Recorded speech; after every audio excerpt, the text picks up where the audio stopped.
Bonjour à tous, je voudrais aujourd'hui aborder une question épineuse, la question de ce qui nous meut, comme la vache, quand on collectionne les disques. Alors on va tout de suite faire deux groupes, bien sûr, la bande APVC, avec leur pressage japonais, le hobby, le tout dans une pochette plastique.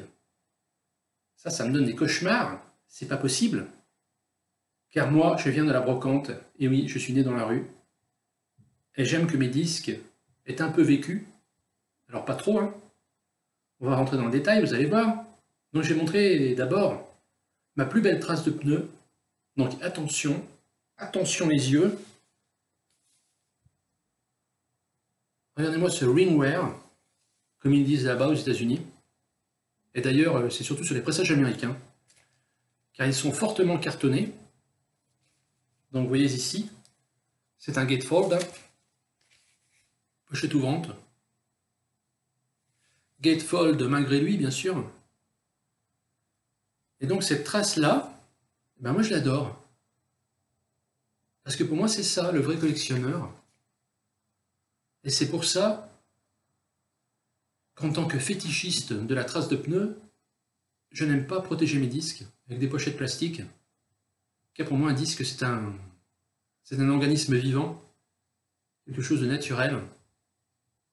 Et il n'est pas question que mes disques me survivent, hein. Ce serait de mauvais goût, je trouve.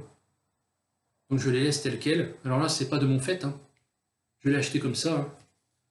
Faut pas délirer, hein. Même si vous ne protégez pas vos disques, ils vont pas s'abîmer de manière visible. Du moins, pas tout de suite. Là, c'est vraiment un problème de stockage, de transport. Évidemment, le pressage américain a dû prendre le bateau pour venir ici. Donc là, il n'y a pas de trace d'humidité, c'est déjà ça. Mais il y a ce très beau ringwear. J'ai une image, non mais attendez, Perrin. Car Perrin est là, il va livrer son témoignage. Témoignage éloquent, c'est un ancien moine, hein. Donc les moines DJ, bien sûr, et les moines qui font du miel, et ceux qui s'intéressent plutôt aux ouilles. Ils ont de la cire dans les ouilles, plutôt que dans la ruche. Donc c'est de là que vient Perrin, hein. Il vient de la sandale pré-cuite. Et au jour le jour, voilà, il accentue les traces, hein. Si vous regardez les traces sur la sandale à Perrin, c'est encore autre chose que ce que je vous montre là. Donc là, je m'en tiens au disque, hein. Voilà, très belle trace de pneu. J'en ai une autre, hein. Je n'imagine pas, personnellement, cet album de Gordon Lightfoot en réédition, avec une pochette impeccable, où on aurait collé la vieille photo sur du nouveau carton et un disque reluisant.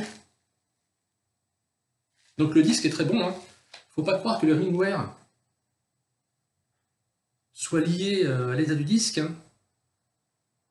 Il y a souvent de très bons disques en bon état, presque montent, dans des pochettes à peine acceptables, hein, avec un fameux ringwear, les bords décollés.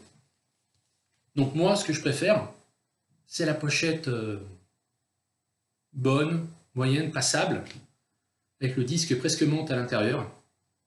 Voilà, ça c'est de la bonne grenadine, la bonne vache. C'est ce qui nous meut quand on va aux brocantes, trouver des incunables comme ceux-là. Un original de Frank Zappa. La pochette collante, donc ça c'est un peu moins agréable. Le ringwear.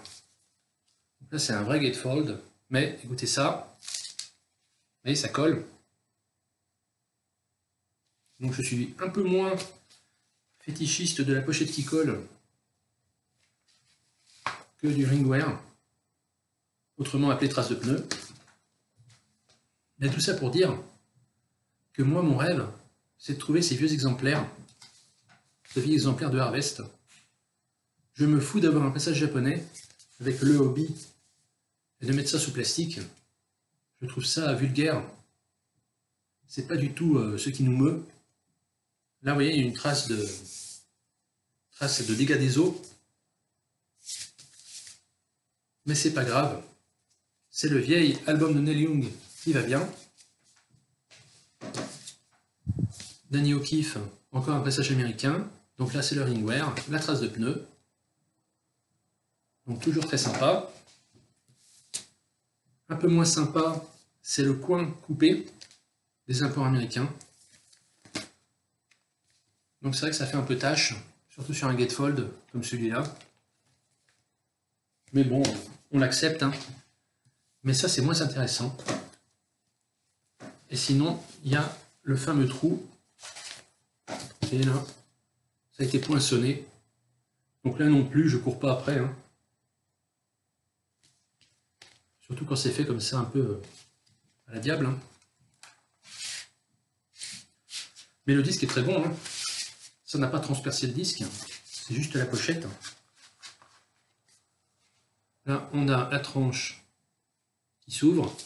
Donc évidemment, on ne sait pas lire le nom de l'artiste ou de l'album, mais on sait bien, en voyant l'état de la tranche, de quel album il s'agit, car on connaît ces disques, hein.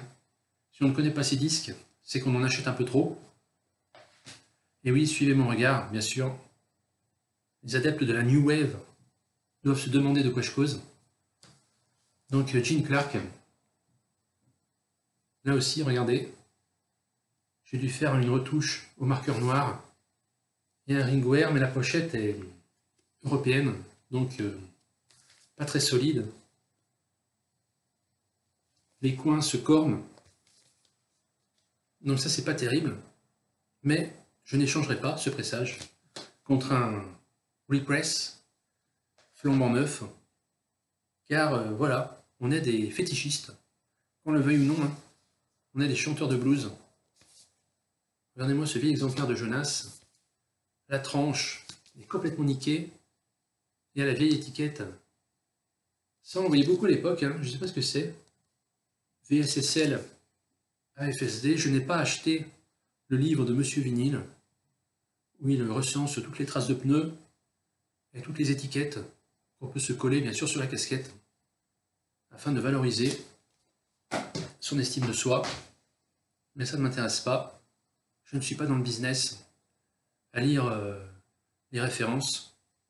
Moi, j'y vais au feeling. Il faut avoir le feeling discophile, discoball, comme on a le feeling bibliothécaire, bien sûr. Je me pique d'avoir les deux, figurez-vous. Regardez-moi cette beauté. Sail Away de Randy Newman. Donc imaginez-vous avoir quelque chose de plus beau en repress. Eh bien, même pas en rêve. Regardez ce violet crapoteux. On ne sait plus le faire, hein, avec les imprimantes actuelles. On avait aussi la science de l'imprimerie à l'époque, en plus de la science du pressage. C'est pour ça qu'on aime les pressages d'époque. Nous, les vrais, qui fréquentons les brocantes, et les lieux où ça sent un peu la poussière, où les souris sont passées. Et la souris est passée, elle a validé l'album, elle a adoré cet album de Julien Clerc, voilà, qui demande de la choucroute pour tout le monde. Et effectivement, il en a une belle sur la tête, donc ça c'est cool. Regardez son bureau, comme c'est bien rangé. Il devait revenir de voyage. Encore une étiquette chelou. Et les paroles écrites à la main. Donc on se donnait du mal à l'époque, hein, pour vendre les disques. The Band, trouvé à l'époque. Regardez-moi ça, complètement usé, dans les coins, sur les tranches. Et il y a des gars qui ont mis des commentaires sur les titres. Et ben ça aussi j'aime bien, bizarrement. Ils ont mis rythme jerk. Donc ils ont vu un slow, ils ont vu 3 jerks. Ils ont vu un fast jerk. Donc les mecs, je sais pas d'où ils sortent, hein. J'ai jamais entendu dire que The Band faisait du jerk, ni même aller danser le jerk le samedi soir. En tout cas, voilà, un album bien chelou. Et ça correspond bien à la musique qu'il y a à l'intérieur. Le côté canadien, bûcheron.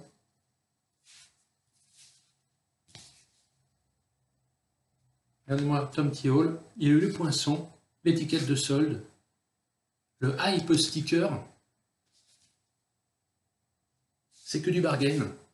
Même à 10 centimes, ils ne le vendaient pas. Moi, j'ai dû l'acheter 5 € chez le disquaire. Avec le plus grand bonheur, bien sûr. car ces vieux pressages américains me foutent la gaule, comme dirait Perrin. Arrêtez, non mais arrêtez que ça. Alors ça, c'était un cadeau de Christophe, qui avait trouvé ça dans une remise de chez Boulinier. Regardez-moi ça. Donc, bouffé par le chat, hein. Ça c'est pas les souris, hein. Faut pas nous la faire à l'envers, hein. C'est le chat qui a fait ça. C'est le chat qui avait cassé un vase, déjà. Alors que fait-il sur une chaise de dentiste? C'est de la drague par l'absurde.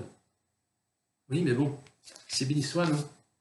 Un gars du sud des États-Unis, un fan de rock'n'roll. Personne ne saura exactement quelle noire pensée il roule dans sa caboche, dans son bocal. Et oui, poisson, poisson, tu m'as encore bien eu. Alors, Al Stewart, un des disques les plus collants de ma collection, et pourtant je ne l'ai pas acheté chez Easy Cash, hein. C'est du collant de l'époque. Ici, on dirait Elvis Presley. Donc ça, cet album, petite parenthèse, hein. Même dans un état comme ça, acheté à la rôtisserie à Genève, ben vous le prenez, hein, parce que c'est un chef-d'œuvre. Et oui, incroyable cet album, produit par Alan Parsons, un peu comme Dark Side of the Moon, mais en plus folk de l'espace, magnifique. Mes albums préférés. Donc Kenny Odell, vous voyez, on est sur de la pochette bien ratiboisée, mais ça correspond à l'esprit de l'album. Donc tout va bien, rassurez-vous. Jonathan Edwards, pareil, trouvé chez Disquaire pour rien du tout, superbe album. Je n'imaginerais pas l'écouter dans une version remastered. Là, c'est vraiment parfait pour écouter dans son rocking chair. Tout est cohérent, j'adore ça. Et même quand il y a des petites inscriptions, comme ici, sur le pinball de Brian Potterow, c'est marqué Christmas 1975, ça veut dire Noël, hein. Noël 75. To Cathy, to remember me by, love José. Donc José et Cathy, bien sûr, ceux qui ont suivi la série le savent, José jouait du clavier et Cathy avait les cheveux courts. Donc les femmes aux cheveux courts, certains ça les rend fous, hein, notamment le réalisateur Patrice Lecomte. Donc il n'en pouvait plus de le dire à Mireille Dumas, mais elle ne savait pas que dire, que faire. Elle était un peu inquiète, hein, à son sujet. Donc les mystères de l'amour, évidemment. Donc merci à tous d'avoir suivi ce Raw Talk, c'est-à-dire que j'ai parlé. J'ai parlé non pas pour ne rien dire, mais pour évoquer un problème récurrent, un problème de compréhension entre des gens qui d'un côté adorent... oui, ils cassent les bonbons, attendez. Ils mettent leurs disques sous plastique, ils font des achats en conséquence, et ils sont dans une collectionnite à toujours rechercher l'album menthe. Mais qu'est-ce que l'album menthe? Moi, je n'aime pas trop avoir des albums menthe, ni même presque menthe. J'aime bien avoir des traces du temps qui passe, des traces de pneus même. Ça prouve qu'on est vivant, et c'est beau. Et c'est ça qui nous fait vibrer en fin de compte. Donc c'est pas un choix conscient, si vous voulez, c'est viscéral. Soit on est un fétichiste du vinyle, soit on est un collectionneur, on va dire, un peu froid, on collectionne les choses, on essaie de compléter des albums Panini, mais c'est pas du tout ça. Pour moi, c'est vraiment la chaleur, le feu de bois, faut que ça sente la résine, hein, quand je mets le disque sur la platine. Ça ne sent pas la résine, c'est qu'il y a un problème. Alors j'achète quand même, il faut être juste, hein, j'achète des nouveaux pressages, voilà, mais j'espère qu'ils vont bien vieillir. Alors parfois j'ai des doutes parce que c'est un peu trop glacé, donc ça ne va pas accrocher, ça ne veut pas faire un beau ringwear. Pour faire un beau ringwear, il faut du vrai carton, il faut de la vraie encre d'imprimerie. Et ça, aujourd'hui, on a un peu perdu la science, malheureusement. C'est comme pour faire un bon pressage. Quand je vois toute cette dead wax qui s'accumule sur les pressages actuels, mais je me dis, on pourrait graver des tas de trucs, même ce que je raconte, là, on pourrait le graver sur toute la dead wax qui est perdue chaque jour dans ces usines, où les gens n'ont plus l'amour de la vieille trace, l'amour de la vieille tongue. Quand vous avez passé l'été dans les tongs d'un ami, ce ne sont pas vos tongs, vous avez piqué des tongs à une nana peut-être en sortant de la douche, vous passez tout l'été avec, vous avez une vieille gourde, c'était la sienne, et vous êtes là, mais vous avez de l'or entre les mains, puisque vous êtes dans le partage, vous êtes dans un sentiment de communion avec la nature. Et ce n'est que ça. C'est pour ça que moi, le plastique, je trouve que ça pourrit un peu tout. Alors je schématise, hein, c'est pas, je ne jette pas la pierre à qui veut protéger ses disques, mais pour moi, il faut les laisser respirer. C'est comme si nous-mêmes, on prenait 3 douches par jour. On sait bien que Perrin, par exemple, si un gars il sent des pieds, eh bien, on le remercie chaque jour. Voilà, on ne va pas mettre le nez dessus si vous voulez, mais on sent qu'il est là, qu'il est comme un vrai fromage, il est indubitable, il est dans son être, il est vivant, il est en bonne santé. Oui, souhaitons-le. Oui, attendez. Non, mais vous me faites perdre le fil là. Oui. Donc merci à tous, c'était juste une parenthèse, c'était juste pour dire, hein, comme souvent chez moi, certains me le reprochent, je dis mais ferme-la Yann, ferme-la, mais ferme-la de quoi? On va parler des choses, la bande à PVC, qu'est-ce que vous foutez?